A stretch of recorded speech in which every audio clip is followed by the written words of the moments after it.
Hello friends, welcome to my channel the learning hub. देखो जो मैंने प्रथम थर चैनल को विजिट करते निश्चिंत भाव में सब्सक्राइब करनी पाखे बेल बटन को प्रेस करनी जहाँफल कि वीडियो प्रथम नोटिफिकेशन आप पाखे पहुँच पार। और देखो चैनल टी जब सर्च आसूना ताले द लर्निंग हब फॉर ओटेड मारे निश्चिंत भाव में क्लास गुड़िक शो कर जहाँ भी आम सब थ्योरी क्लास करोचे लास्ट को आम थ्योरी क्लास सहित क्वेश्चन भी डिस्कसन करुचे आपंकर गोटे यूनिट कंप्लीट होगा भी आम क्वेश्चन डिस्कसन करुचे। तो आज भी क्वेश्चन डिस्कसन करवा आम यूनिट टू पढ़ुले यूनिट टू आपंकर कंप्लीट हो जाए जहाँ भी इम्पोर्टाट थिला आउ जहाँ कि छोट मोट ता भितर रही जाइए जोड़ा कि इम्पोर्टाट ना मो प्रिवियस ईयर आपंकर चेक करुँची इम्पोर्टाट ना जो जो टॉपिक गुड़ाकर आपंकर वेटेज रही जो जो टॉपिक गुड़ाकर बहुत इम्पोर्टाट और आपंकर एग्जाम आसबार बहुत सारा चांस रही आम से गुड़िक सब डिस्कसन करदेचे। जदि भी कौटे आपंकर बाई चान्स रही जाए तो आप कमेंट सेक्शन में जन पारे क्यों सेक्शन आपंकर यूनिट टू रो डिस्कसन हुई ना तो आम डिस्कसन करदे किसी प्रोब्लेम ना ठीक अच्छे। आम देखो आम जो गुड़ाक आपंकर थ्योरी सेसन पर लास्ट को क्वेश्चन डिस्कसन करें तो से गुड़िक सब प्रीवियस ईयर क्वेश्चन आपंकर आसीथिबा क्वेश्चन डिस्कसन करें एठी आम आउ किसी प्रैक्टिस क्वेश्चन करे नबा। तो ये गोटे रहिबा आपंकर क्वेश्चन क्लास आउ गोटे भी आम क्वेश्चन क्लास नबा यूनिट टू रो। तो देखो प्रथम क्वेश्चन आसला यहाँ बहुत बहुत इंपोर्टेंट क्वेश्चन यहाँ आपंकर दुई थर एग्जाम रे रिपीट होइछे जो अभिज्ञता एवं प्रशिक्षण द्वारा आचरणगत परिवर्तन ही शिक्षण यह केउ मनोविज्ञानी सह संबंधित स्किनर गेट्स कैवलिन रायबर्न। तो ये राइट आंसर कौन हम आपंकर गेट्स गेट्स कहते जो अभिज्ञता एवं प्रशिक्षण द्वारा आचरणगत परिवर्तन ही शिक्षण मुझे learning is the modification of behaviour through experience and training. तो ये कथा किए कहते आपंकर गेट्स कहते।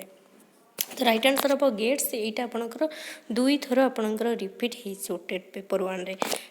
नेक्स्ट देखो आपंकर क्यों मनोविज्ञानी मतरे शिक्षण होउची प्रगतिशील पुनर्बलनयुक्त व्यवहार ग्रहण प्रक्रिया यहाँ भी आपंकर इम्पोर्टाट अच्छी यहाँ भी आपंकर स्किनर कहते ठीक अच्छे स्किनर कहते प्रगतिशील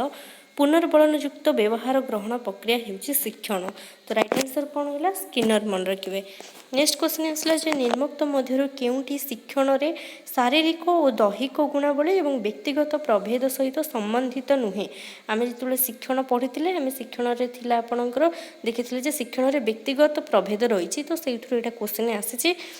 जे शिक्षण रे जो व्यक्तिगत प्रभेद रही आम डिस्कसन करते तीन प्रकार रहा गोटे शारीरिक दैहिक गुणावली गोटे मानसिक गुणावली गोटे व्यक्तित्व संबंधी गुणावली थिला। तो से जो शारीरिक और दैहिक गुणावली जोड़ा रही तो सहीटा कहला क्यों चारोटी ऑप्शन देछि तो क्योंटी एक शारीरिक दैहिक गुणावली अंतर्गत नुहे केशर आकृति हाथ मुठार शक्ति युक्ताक्षर लिखन स्मरण शक्ति। तो राइट आंसर कौन हम आपंकर स्मरण शक्ति कारण स्मरण शक्ति आपंकर मानसिक गुणावली सहित रिलेटेड। तो यहाँ गोटे फिजिकाल आपंकर फिजिकाल सहित किसी रिलेटेड ना तो स्मरण शक्तिटा आपंकर राइट आंसर हम। नेक्स्ट क्वेश्चन आसला देखो निम्नोक्त मध्य केउटी शिक्षण रे मानसिक गुणावली प्रभेद अंतर्भुक्त अटे अस्थिर गठन आपंकर क्या भितर जीव अस्थिर गठन आपंकर शारीरिक व दैहिक गुणावली भितर जाऊँगी बोध शक्ति परिपक्वता समय शरीर रंग। तो आप जानी सारे बोध शक्तिटा आपंकर अंडरस्टांडिंगटा आपंकर मानसिक अर्थात आपंकर मेंटल कॉग्निटिव बौद्धिक सहित आपंकर रिलेटेड। तो राइट आंसर कौन हम आपंकर बोध शक्ति। नेक्स्ट क्वेश्चन आसला देखो जो अधिक धी संपन्न शिशु शिक्षा क्षेत्र में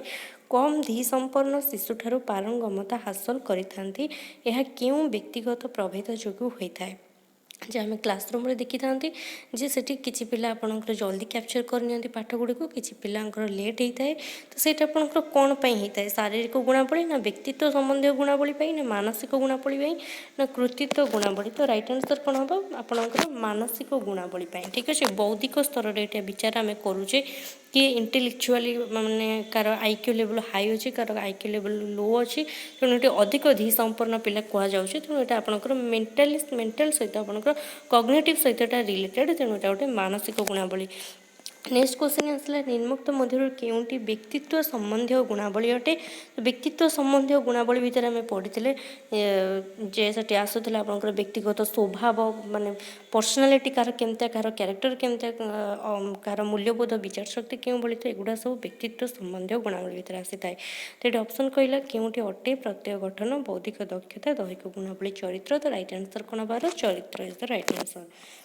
ଏବଂ ନେକ୍ସଟ क्वेश्चन देखिबा जे शिशुमानଙ୍କ ठारे केउं प्रकारर दक्षता भिन्न भिन्न थिबारु समस्तଙ୍କ ପାଇଁ ଏକ ପ୍ରକାରର ଏବଂ ସମାନ ସ୍ତରର ଶିକ୍ଷାଦାନ ବ୍ୟବସ୍ଥା କରାଯିବା ଅନୁଚିତ।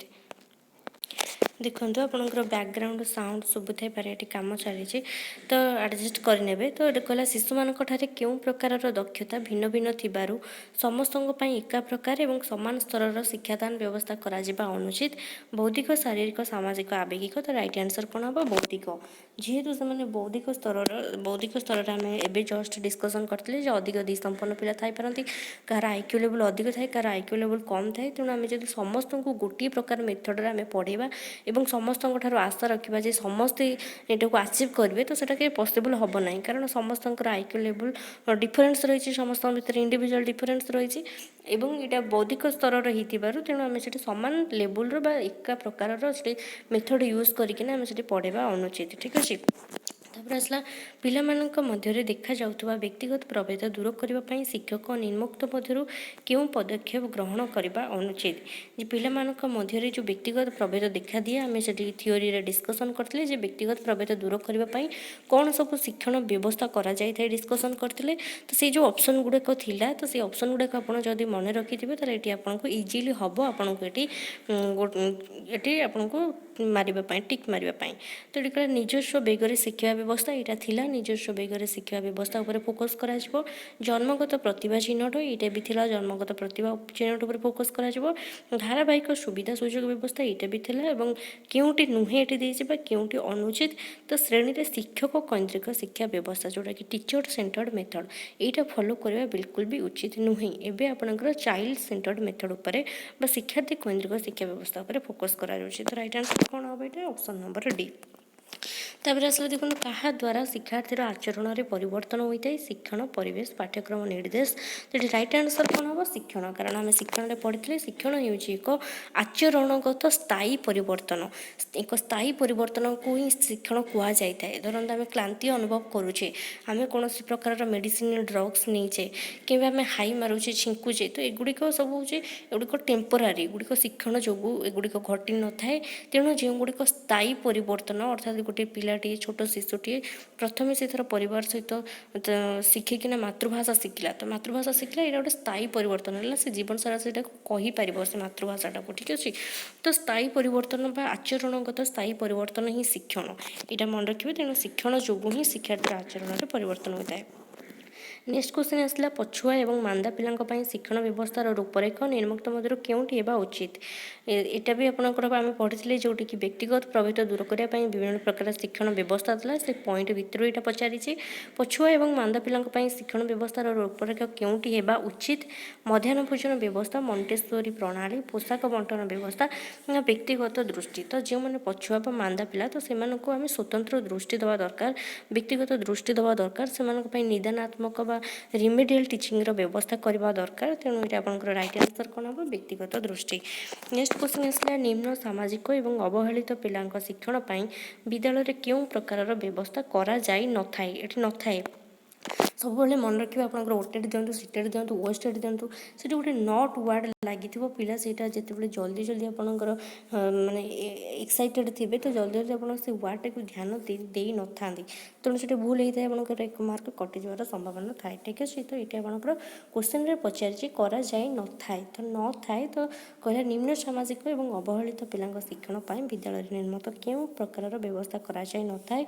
ନିଦାନମୂଳକ ଶିକ୍ଷା ମାଗଣା ପାଠ୍ୟପୁସ୍ତକ ବ୍ୟବସ୍ଥା ସୁଶିକ୍ଷଣ ବ୍ୟବସ୍ଥା ନା ମଧ୍ୟାହ୍ନ ଭୋଜନ ତ ଯେଉଁମାନେ ସାମାଜିକ ଏବଂ ଅବହେଳିତ ପିଲା ସେମାନଙ୍କ ପାଇଁ ନିଦାନମୂଳକ ଶିକ୍ଷା କରାଯାଇଥାଏ ଏବଂ ମାଗଣାରେ ପାଠ୍ୟପୁସ୍ତକ ଯୋଗାଇ ଦିଆଯାଇଥାଏ ଏବଂ ଆପଣଙ୍କର ମଧ୍ୟାହ୍ନ ଭୋଜନ ବି କରାଯାଇଥାଏ ଏବଂ ହେବନି କେଉଁଟା ଆପଣଙ୍କର ସୁଶିକ୍ଷଣ ବ୍ୟବସ୍ଥା ତ ଏଠି ରାଇଟ୍ ଆନ୍ସର କ'ଣ ହେବ ଆପଣଙ୍କର ସୁଶିକ୍ଷଣ ବ୍ୟବସ୍ଥା। ନେକ୍ସଟ କ୍ୱେଶ୍ଚନ୍ ଆସିଲା ଆପଣଙ୍କର ନିମ୍ନୋକ୍ତ କେଉଁ ପ୍ରକାରର ଶିକ୍ଷଣ ମାଧ୍ୟମରେ ସିଧାସଳଖ ତଥ୍ୟ ସଂଗ୍ରହ କରିଥାଏ ଅନୁକରଣ ପ୍ରଯତ୍ନ ପ୍ରମାଦ ଅନୁଭୂତି ନା ପର୍ଯ୍ୟବେକ୍ଷଣ ତ ରାଇଟ୍ ଆନ୍ସର କ'ଣ ହେବ ପର୍ଯ୍ୟବେକ୍ଷଣ ବା ଅବଜରଭେସନ୍ ମେଥଡ଼ରେ ଆମେ ପିଲାମାନେ ଡାଇରେକ୍ଟଲି ବା ପ୍ରାକ୍ଟିକାଲ ନଲେଜ ପାଇଥାନ୍ତି ସିଧାସଳଖ ତଥ୍ୟ ସଂଗ୍ରହ କରିଥାନ୍ତି। ନେକ୍ସଟ କ୍ୱେଶ୍ଚନ୍ ଆସିଲା ପର୍ଯ୍ୟବେକ୍ଷଣର ଅର୍ଥ କ'ଣ ପର୍ଯ୍ୟବେକ୍ଷଣର ଅର୍ଥ ଦେଖିବା ଅନୁଭବ କରିବା ଉଦ୍ଦେଶ୍ୟ ପ୍ରଣୋଦିତ ହୋଇ ପ୍ରତ୍ୟକ୍ଷଣ କରିବା ଚିନ୍ତା କରିବା ତ ପର୍ଯ୍ୟବେକ୍ଷଣର ଅର୍ଥ साधारण भाव में देखा नुहे कौन वस्तु को आम तन तन कर देखा मनोयोग सहकार देखा उद्देश्य प्रणोदित हो प्रत्यक्षण करवा आम इंद्रिय गुड़ी को एकत्रित कर परीक्षा निरीक्षा करवा तो सीटा आपंकर राइट आंसर कौन हम उद्देश्य प्रणोदित हो प्रत्यक्षण करने को ही पर्यवेक्षण कहुए जमीक कही से एग्जाम्पल जमीक कही गचर फल पड़ू समस्त देखुले कि जमी न्यूटन आपंकर ऑब्जर्व करते गचर फलटी पड़ू कहीं तौक आसूँ पचर रिजन कौन जहाँद्वारा कि माध्याकर्षण तत्व देते ठीक अच्छे नेक्स्ट आपंकर आसला पर्यवेक्षण तत्व क्या द्वारा प्रतिपादित रायबान Bandura Walter Remmers and Gage advance तो यहाँ आपंकर बहुत थर क्वेश्चन आसी पर्यवेक्षण तत्वर प्रवर्तक किए तत्व क्या द्वारा प्रतिपादित बांद्रा एंड वाल्टर मन रखिए नेक्स्ट आसला आप पर्यवेक्षण केतोटी सोपान रही पर्यवेक्षण आम डिस्कसन करते 4टी सोपान रही 4टी सोपान प्रथमतः आम देखी पर्यवेक्षण विभिन्न वस्तुर श्रृंखलित अनुध्यान तापर आप रिलेटेड आपंकर डाटा कलेक्शन रेलिभांट डाटा कलेक्शन प्रासंगिक तथ्य संग्रह तापर डाटा को एनालाइज करेंगे तथ्य विश्लेषण जहाँ आम कहते नेक्स्ट आपंकर कनक्लूजन ड्र करेंगे सिद्धांत निरूपण नेक्स्ट आसला निम्नोक्त मध्य केउंटी अनुकरण उचित संज्ञा दर्शाऊँ तो अनुकरण क्या कहुए अनुकरण मध्यम शिक्षण आम थीओरी पढ़ी तो अनुकरण ये क्या कहुए स्वचक्षु देखा इंद्रियलब्ध संवेदन अन्यर कार्य को नकल करवा ना परीक्षण कर देखा तो अनुकरण क्या कहुए अनुकरण अर्थ हो अन्य जनकर अभ्यास कार्य को आम कौन करवा अविकल आम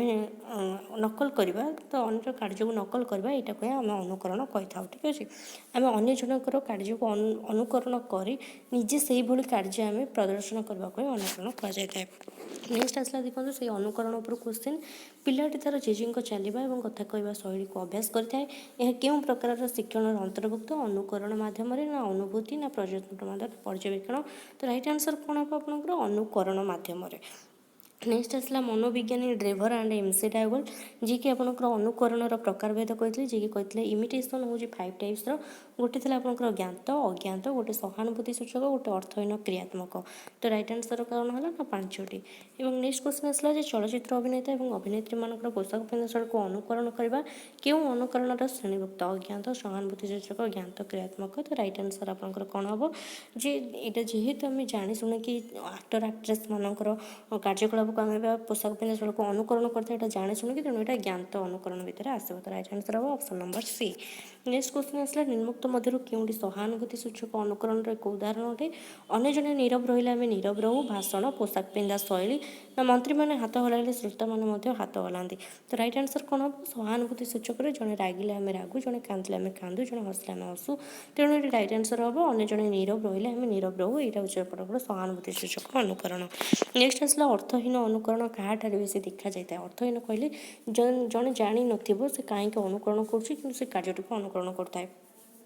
तो बेसी यहाँ शिशु मानक देखा जाए जमीक छोट शिशु मैंने देखी थे झी मैंने बेसी शाढ़ी पिंधि बोर कार्यकलाप नकल करते तेणु अर्थहीन अनुकरण आप बेसी देखा जाए शिशु मानक नेक्स्ट आसला क्रिकेट खेला बैट उठाइले दर्शक मैंने अनुरूप हाथ उठाई था यह क्यों प्रकार अनुकरण उदाहरण अटे अर्थहीन क्रियात्मक अज्ञात सहानुभूति सूचक तो क्रियात्मक भितर आपंकर यहाँ जीव क्रियात्मक भितर से आपंकर मंच उपर मंत्री हाथ हल्ले श्रोता मैंने हाथ हल्ई था जड़े ताली मारे अन्य जन ताली मारी था तो ये गुड़िक हूँ आपंकर क्रियात्मक अनुकरण नेक्स्ट आसला शिशुटी अन्य को भल पाइबा गोष्ठी सहित मिसी बंधुता स्थापन करने आत्मरक्षा करने क्या मध्यम शिखी था अनुकरण अनुभूति पर्यवेक्षण क्योंटी नुहे तो राइट आंसर हम अनुकरण से अन्य मानक अनुकरण कर तार परिवार कि गुरुजन मैंने क्यों भाव में अन्य मान सहित बंधुता स्थापन कर भाव में अन्य को स्नेह कर गुड़िक सब अनुकरण मध्यम शिशुटी शिखी था नेक्स्ट आसला आपंकर निम्नोक्त मध्य किए प्रयत्न प्रमाद तत्वर प्रयत्न प्रमाद तत्वर प्रवर्तक अटंती ट्रायल एंड एरर मेथड आम पढ़ीचे तो ट्रायल एंड एरर थ्योरी प्रवर्तक किए आपंकर होती थर्नडाइक ठीक अच्छे थर्नडाइक जी कि अमेरिकान साइकोलोजिस्ट जी कि कहते शिक्षण हूँ कौन ना पिलाटी बारंबार प्रचेषा कर प्रचेषा मध्य से विफल हो लास्ट को सक्सेस पाइब आंक उपर गोटे क्वेश्चन थाए failure is the pillar of success और आम डिस्कसन करते hit the iron when it is hot कि नथिंग सक्सेस लाइक सक्सेस तो ये भाव में थर्नडाइक उपर क्वेश्चन आसी था ठीक अच्छे सेठी आम डिस्कसन करते ये भी आम आउ गोटे क्लास नवा किसी क्वेश्चन डिस्कसन करवा और जहाँ डाउट रही कि आपंकर यूनिट 2 आदि किसी रही जाइए आपंकर टॉपिक आप कमेंट सेक्शन में जन पारे आम डिस्कसन करदे तो आज ये थैंक यू।